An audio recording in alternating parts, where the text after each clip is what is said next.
ಮಾನ್ಯ ಶಾಸಕರು ವಿವಿಧ ಹಂತಗಳಲ್ಲಿ ಅನುದಾನವನ್ನು ಹಾಕೋದ್ರ ಜೊತೆಗೆ ಸ್ಮಾರ್ಟ್ ಕ್ಲಾಸನ್ನು ಕೂಡ ಇಲ್ಲಿ ಒದಗಿಸಿಕೊಟ್ಟಿದ್ದಾರೆ.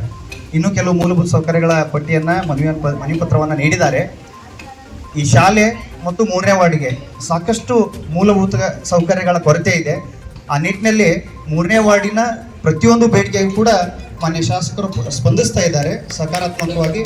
ಆ ನಿಟ್ಟಿನಲ್ಲಿ ಅವರಿಗೆ ಸಮಸ್ತ ನಿವಾಸಿ ಬಂಧುಗಳ ವತಿಯಿಂದ ಅಭಿನಂದನೆಗಳು ಸಲ್ಲಿಸೋದ್ರ ಜೊತೆಗೆ ಮುಂದಿನೂ ಕೂಡ ತಮ್ಮ ಅಧಿಕಾರಿ ಅವಧಿಯಲ್ಲಿ ನಮಗಿರ್ತಕ್ಕಂಥ ಬೇಡಿಕೆಗಳನ್ನು ಈಡೇರಿಸಬೇಕು ಅಂತೇಳಿ ನಮ್ಮ ನಿವಾಸಿ ಬಂಧುಗಳ ಪರವಾಗಿ ಬೇಡಿಕೊಳ್ತಾ ಈ ಒಂದು 7 ದಿನಗಳ ಕಾಲ ನಡೀತಕ್ಕಂಥ NSS ಶಿಬಿರದಲ್ಲಿ 3ನೇ ವಾರ್ಡಿನ ಪ್ರವಾಸಿಗಳ ಸಂಘದ ಸಮಸ್ತ ನಿವಾಸಿ ಬಂಧುಗಳದ್ದು ಸಹಕಾರ ಇರಲಿದೆ. ತನುಮನ ಧನದಿಂದ ಎಲ್ಲ ರೀತಿಯಿಂದಲೂ ಕೂಡ ತಮ್ಮ ಜೊತೆಗೆ ಸಹಕರಿಸ್ತೇವೆ.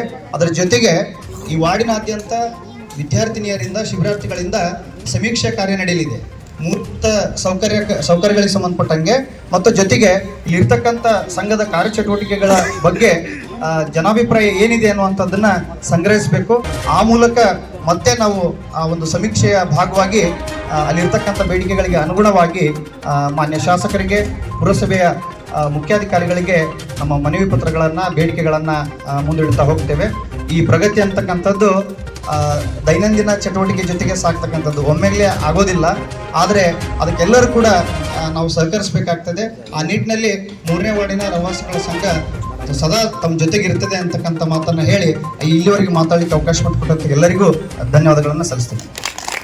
ಶಿಕ್ಷಣ ಸಂಯೋಜಕರಾದ ಮಹಮ್ಮದ್ ಇಸಾಕ್ ಅವರನ್ನು ಗೌರವಿಸಿ ಸನ್ಮಾನಿಸಲಾಯಿತು.